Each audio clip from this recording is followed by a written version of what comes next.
Hey everybody, how's it going? Mark here, and today we'll be talking about, and we'll be covering Necromancer and Ashen Sorcerer today. Yeah, so let's get to it. First, we're gonna be starting with the Necromancer, and the first spell that we have is actually called Call of Vanhel. I think this is, well, maybe I'll talk briefly about Call of Vanhel in Paramod, because in Paramod, the vampires and the vampire thralls, they are like half casters, so they have like limited access to spells. So they are also able to get some spells. And Call of Vanhel is the spell that the vampires start with. So for the vampire, it's really good. But I think probably like I would say this sort of a spell is warband defining, uh, because like undead they're kind of like a magic warband. They're like the magic equivalent of mercs, you know. They're all about kind of like two-turning people with like the increasing initiative, but also like being tough and stuff. Well, kind of. Also, another thing to note about this Call of Vanhel is that you're able to stack it, so you can like create god zombies. You know, you're able to create zombies which have like total of 45% additional armor absorption. This obviously gets countered by the spell, but like if we imagine that the spell doesn't exist, or like some kind of potions don't exist which can remove magical effects, it's obviously insane. Um, yeah, and I think that's kind of like an appropriate way of putting like both of these spells just kind of like into the insane category. Maybe this one is arguably god tier, honestly. Maybe if like the initiative numbers were a little bit better, but I think it's fair to just kind of put this in. Okay, next spell that we have is called Warp Overcharge, and this is the spell that the Vampire Thrall starts with. I think at early levels, the spell is just kind of like really annoying to play around, I guess. Like 40 to 80 damage is quite a bit, and you might be in a situation where you just might be unable to actually pick up Word Stone. And it also just kind of like encourages this kind of an undead playstyle early on, where you just put this on enemy and you try to kite them, I guess. Um, Early on, it's a little bit oppressive, but like afterwards, when you're like at level 10, it's like I think it's totally fine. The spell gets countered again by this spell. I mean, this spell is kind of like a, in a way, kind of a universal counter against undeads here. But it also gets countered by those potions, right? And also by, you know, picking up the word stone. So that's also like a thing. Oh, another thing that you can do with the skill is that you're also able to stack it. So maybe also another thing is that the spell is also easy to master. Vampire Thrall has only 2 spell points. No, she doesn't have like any spell points. She only gets like the Warp Overcharge. And if you give her the Book of Magic, then she has like 2 additional spell points that she can use. But then she can use it to either like upgrade the Warp Overcharge, because it's easy to master, or she can also just learn Call of Vanhel. Yeah. But this one, um, I think it's fair to just kind of put both of these to good. These sort of spells are also like really freaking good against or like for killing impressives, because most of the impressives, they're just unable to loot anything, so they cannot really get rid of the effect. Okay, the next spell that we have is actually called Rotten Touch. And Rotten Touch is a spell that Necromancer starts with. I would say Rotten Touch is like an amazing starting spell for the Necromancer. Uh, it allows your Necromancer early on to get like the Rotten Touch mastery and get like your spell damage Necromancer going early on. Necromancer also has the Warp Attunement, so after they gather a Word Sound, their spellcasting cost is decreased by 1 offense point. So in this case, also the Rotten Touch like cost gets reduced, and it's just 1. And if you combine it with what do you call it? Yeah, with Idol of Change, then Rotten Touch just costs nothing. It just costs you going through the curse checks. And you may be stopped eventually, so who knows. So I'm gonna like put Rotten Touch. There's also like the interaction with the ghouls, that ghouls have like this debuff. If they hit an enemy, your Rotten Touch damage is gonna be overall increased. To be honest, I don't know what the math is exactly on the spell and how it works exactly, but yeah, like this one is good. I would say the mastery is good. And I would say also the basic is good. Uh, and it's good because, well, for like the damage warlocks, they don't usually go for single target damage of the Rotten Touch. For this one, they usually go for Lifestealer, and Lifestealer has like better damage scaling, and although it's more expensive, like to cast, um, it doesn't really matter because because of the warp attunement, which decreases the spellcasting cost and the interaction with possibly like quick spellcasting, quick casting, and idle of change, right? So that also gets reduced quite significantly. So like there is a point to actually just leaving Rotten Touch on the basic, and that is like if you just need a ping, if you just need to ping somebody and roll at a reduced change curse chance. So there is a purpose for the basic version. Okay, next spell that we have is called Corpse Slash. So Corpse Slash is actually like really freaking good spell. I would say like the basic version is probably, well, it's arguably kind of not worth it. I think it's actually just kind of not worth it. Just because it lasts those 2 turns. If it maybe lasted like longer, then it could be like considerable, but because it just lasts for 2 turns, it's not like a sort of a spell that you would be using in the middle of a combat or something. But the critical and poison resistance by 15% increase is quite significant. So I think like the basic version is just kind of, I think it's not bad. Or maybe it's just, I think it's not bad because there are like situations where you might come up against like some kind of crit builds, and this may be like a counter if you are like stacking the Corpse Slash with the mastery. But by itself, it's probably just kind of okay. So maybe it's just a bit more appropriate to actually put this into the okay category because it's more difficult to cast with 3 offensive points. But as for the mastery, I think it's amazing. Because not only does it increase the armor of the target, it also gives you resistances to counters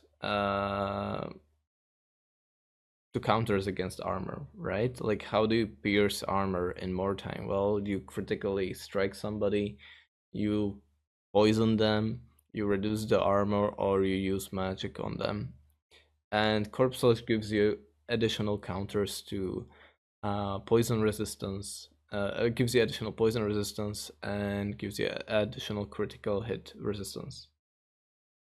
I think it's absolutely is really freaking good. Because it's like a single target spell, I don't want to like put this into like god tier category. I think it's probably more appropriate to put this into insane category. I think it's appropriate. Also, like this sort of a spell works really well with what you call it, the warp guards, because you can have like heavy armor units. Warp guards can easily get like 60% armor or something like that while not being restricted by armor. And with like cord slot, you're gonna have like 70%. It's kind of insane, basically. Okay. The next spell that we have is called Idol of Death. I actually feel like Idol of Death might be underestimated spell for the undead. I guess we've talked about before how powerful like Serenity tanks are as a unit. Well, Idol of Death is just kind of like a solution, a bit of a solution to the Serenity tanks. Or like making like Serenity tanks unreliable from reliable. I believe you're also able to stack the basic and mastery version, but I don't know. I guess I think like the basic version is probably just not impactful enough. I mean, it's just kind of like 15%. If you're gonna be using Isle of Death, you're probably gonna go like all in, and you're gonna be using the mastery, in my opinion, for 30% all alone fear and terror penalty. And I guess this sort of a build, like Warband, would be focusing overall on reducing like the enemy all alone fear and terror penalties, like from even from other sources. So we would be stacking it with like dismay runes and so on. And I think this kind of a warband style is largely unexplored. I think there was like one guy who was trying to build it, but he kind of built it badly. Um, I don't even remember the guy's name, but yeah. Um, I don't know. Basic version. I would say it's kind of bad because it's like 3 offensive points and you're getting just like minus 15%. I don't think it's quite worth it. And mastery. I think it's fair to just put this into not bad category, but like you have to like build around it. You have to build your warband around it because I don't think it's like enough by itself to do the job. So yeah. And the next spell that we have is a Life Stealer.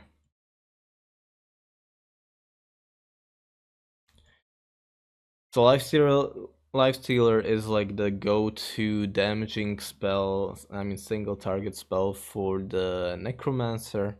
So like the basic version, you don't ever go for it. It's just kind of bad. Like I don't think there's like any reason to go for it. But the mastery is I'm gonna put this into, this is gonna go either into insane or really good. Maybe let's put it into insane. I mean, I haven't played properly with. I'm probably just gonna put this into insane.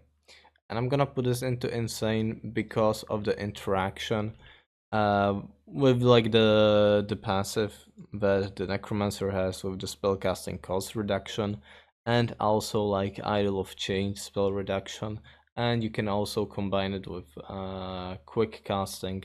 In this case, you're gonna be even able to create spells which cost 0 offensive points, but that's a bit of an overkill. You're already good enough with just reducing the life stealer to 1 offensive point. That's already good enough. With Necromancer, you're also able to make like some kind of artillery builds, and this spell also kind of encourages people to use like exhaustion more effectively on the Necromancer and just be kind of careless with using exhaustion, because you're gonna be able to restore that health every time you use it. So no problems with this. But the reason why I'm just putting this into insane, because like the chaos, not the chaos, the destruction warbands overall have a hard time actually piercing like enemy magic resistance, unlike the older warbands. Um, and that's why it's just kind of capped at the insane category because of that. Yeah, like your artillery necromancer might get hard countered if the enemy has like too much magic resistance, and it might just not work in your favor and stuff. Okay, next spell that we have is called Spell of Doom. So what Spell of Doom does, it's like a 4 offensive points cost spell, but let's remember, yeah, you're a necromancer, so you're able to reduce the cost to 2 offensive points, and it deals 7 to 12 damage. And the mastery deals, it has 14 to 24 damage, but range is reduced to 20 meters. Oh, and like the area of Spell of Doom is completely, utterly huge. It's like a 10 meters radius, so it hits everybody. And also, yeah, because it says that the range is like 20 meters, but you're able to increase it basically to like 30 meters. Then you're also able to increase it to 42 meters with enchantments. And because this has like a 10-meter radius, you're gonna have like even higher range overall. So this is like the ultimate spell sniping, or the ultimate artillery spells against the enemies. Also, what do you call it? It's just the enemies. You don't affect your own unit, so you're just free to cast it as much as you want. You know, it's just fine. And what else about the spell? I'm not sure. I'm not sure what else to say about the spell. As for the basic version, I'm gonna put this into bad, honestly, because if you want to play this artillery caster build, you're not gonna be using the basic version. You're obviously gonna be using the mastery. And I would say the mastery is actually, I would say it's God tier, just because this sort of a spell is a thing that heavily punishes grouping up of the enemies. So even if like some of the enemies have some magic resistance, some of the spell is just gonna go through like no matter what. Also, this sort of a spell like really punishes the enemy if the enemy is like, let's say, stuck on a, what do you call it, on a demon or something like that. Or like if, let's say, the enemy is trying to do like AoE buffing or something like that, you're gonna be like destroying everybody with the spell. Like the range is completely crazy. I think it's kind of fair to put this into gods here. And the last spell that we have is called Heart Failure. And I actually have to check what it does in vanilla. I'm curious if it has literally the same effect. If it's actually that boring. Okay, so in vanilla it says when performing a melee attack or an athletic action, you receive a 25% chance to lose 2 OP and SP. Wow. And the mastery debuff just increases to 50%. Wow. That's kind of crazy. Wow. That's kind of awesome though. Well, unfortunately, in Paramod the spell is just really fucking boring. And I don't really like the theme of the spell because, well, in Paramod, what it does, it reduces maximum OP and SP by 1 for 2 turns, and the mastery, it's like a debuff, and the mastery increases the duration to just to 3 turns and range to 30 meters. Honestly, I don't really like the way the spell is in Paramod. I think it's rather uninspired. I mean, the vanilla version of the spell sounds awful and amazing at the same time, so that sounds really fucking cool. Uh, but yeah, I guess that would like, if this sort of a spell like the vanilla version would be in Paramount, there would have to be like the numbers would have to be adjusted because this debuff would not be able to last for 3 turns. Like there's no freaking way. Um.